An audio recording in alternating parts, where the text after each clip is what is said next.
Hey, what's up? This is Todd Smith. I'm back with another video. In this video, I want to speak about Behringer and the build quality with their synthesizers that I've experienced so far with the 3 units that I own. I now own 3 Behringer synthesizers. I got my first one, the Model D, right about, I'd say 2 years ago now. There's a lot of really polar decisions and conversations on Behringer and the build quality within the synthesizer world. So I just wanted to share my experience. And on top of that, of course, YouTube allows you to share your experience with the comments down below. So feel free to do that. We are really focusing on Behringer synthesizers here. Before we jump in this topic, I need to thank the viewers and patrons of this channel.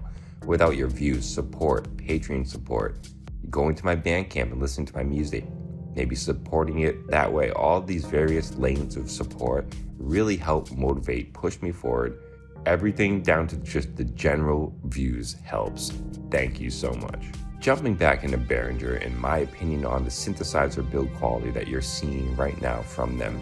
Now, it should go to say that if you watch this channel, you do know that I own the Model D, the Neutron, and the Pro 1. These are all analog replications with no real menus, no real screens. But for that, they have really solid build structure. They feel amazingly tough for the price tag. The one I hear the most complaining about is the DeepMind. I personally don't own the DeepMind, but the DeepMind has a menu and is by far the most complex of the Behringer synthesizers released yet. And I've heard issues with the screen, other various issues with the build of that DeepMind.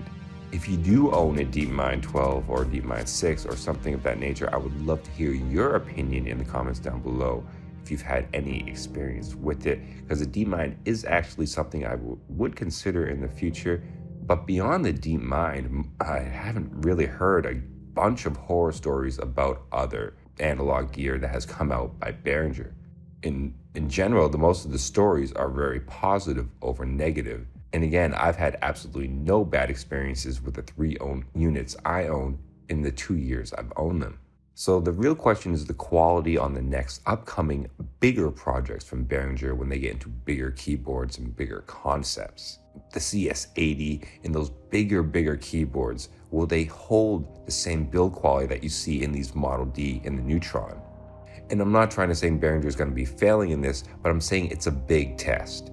To me, in my opinion, those big synthesizers coming out, the build quality for them is a huge test and testament on what Behringer is going to be able to do.